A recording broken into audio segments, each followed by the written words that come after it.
Alright guys, so let's go ahead and break down what I think is probably one of the best plays in the game against the cover zero meta. And it's definitely the easiest play in the playbook to beat the cover zero meta, and that is wide receiver cross from the gun tight flex. I'm going to go ahead and call our wide receiver cross, and we're going to come out and overstorm Brave and nickel over, just like most people do. And we're going to take a look at the defensive matchups. Now you have the free safety left of screen matched up on the halfback who's on the right of screen. By default, our halfback is running a wheel route. We don't have to make any hot routes to this play for it to be effective, which is why I really love it, because you can quick snap it. Makes your opponent have to adjust, but doesn't give them a lot of time to adjust.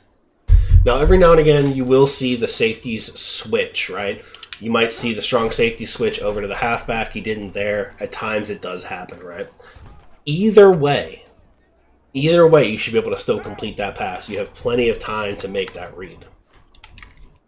So let's run it again. Let's see if they actually do switch. See, that time they switched, but I still got 7 yards, right? If you break a tackle on that or they whiff a tackle, you're gone. That's great. The other great part is the safety, on the strong side safety on the right of screen is lined up on the tight end. That tight end is not going to get pressed. He's by default running a drag route. That's really good. And then the other route that I want to draw your attention to is this B route. Now, as long as you don't hot route your tight end, this B route will always get an inside release. So I'm going to go ahead and put him in a spy. I'm even going to shade inside. Right? Snap of the ball. And he got the inside release right there. Now, the other part of this is picking up the pressure. This play actually makes it easier for you to pick up the pressure, because you know that this guy is going to be the user, because he's going to have to try and user this halfback. So that means you can identify which linebacker is blitzing. So what I like to do is I like to slide protect to the left, and then I like to ID the Mike, the left of screen linebacker.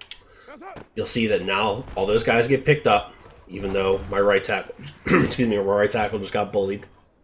Or my right guard, perhaps, just got bullied.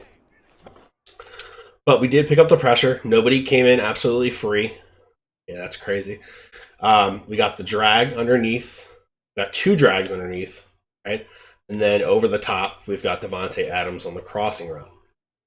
So we have 4 options, really, against cover zero. Now, this wheel, sometimes you can snap throw if they're playing off coverage, but you're not going to get a lot of yards. You saw we did it from PA wide receiver in and Y trips, and I ran that for a while, and it just wasn't punishing man coverage enough, right?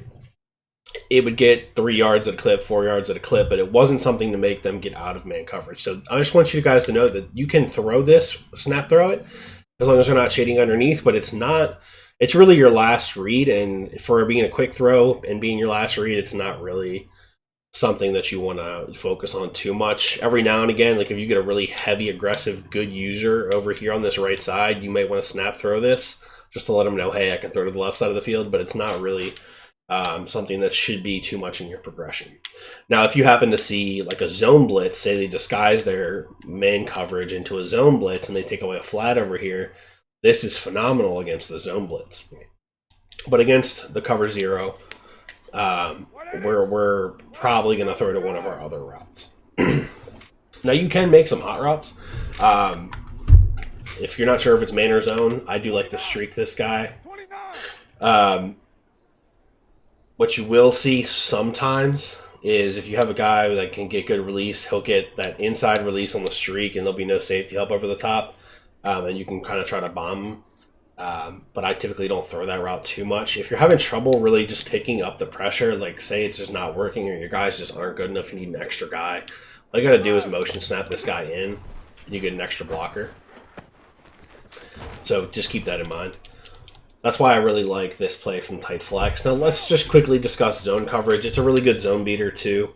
So let's go cover 3 sky. And we'll just walk the safety down just a little bit. So this is an obvious cover 3 or cover 1 call. If I see this look, I'm probably going to streak this guy to just run off the deep zone so that my crossing route will get open. But you'll see right here, we were able to quick snap that wheel route. Unless they shade underneath, play hard flats, and pass commit. A lot of times that's just an easy, quick read. Obviously, you have your underneath drag, and I just ran it against cover 0 again, but you guys get the point. The whole high-low concept over the middle. Excuse me, I'm about to sneeze. Sorry about that. Whew. High-low concept over the middle is just a staple of any good compressed set. So we have the runoff route here to Y, which you can also throw in the seam. So I would look probably drag to seam. That was a horrid throw by Derek Carr. But the seam route is there as soon as he clears that hook zone. Oops. And then you have your crossing route, obviously. And it'll get open late in the progression, too. So let's take a look at this play also against Tampa 2, because this is also a really good play against Tampa 2. One of the main reads against Tampa 2 is that wheel route to X. And Derek Carr has a pretty long wind-up, and this offensive line's not the greatest. But the point is, this wheel route eventually will clear this cloud flag. You want to throw it when they're pretty much even. Right, so if I start throwing it right here, I can complete this in the hole between the safety and the corner for a huge gain. And because I have that vertical runoff route, it occupies that free safety. See how he snaps and plays to him?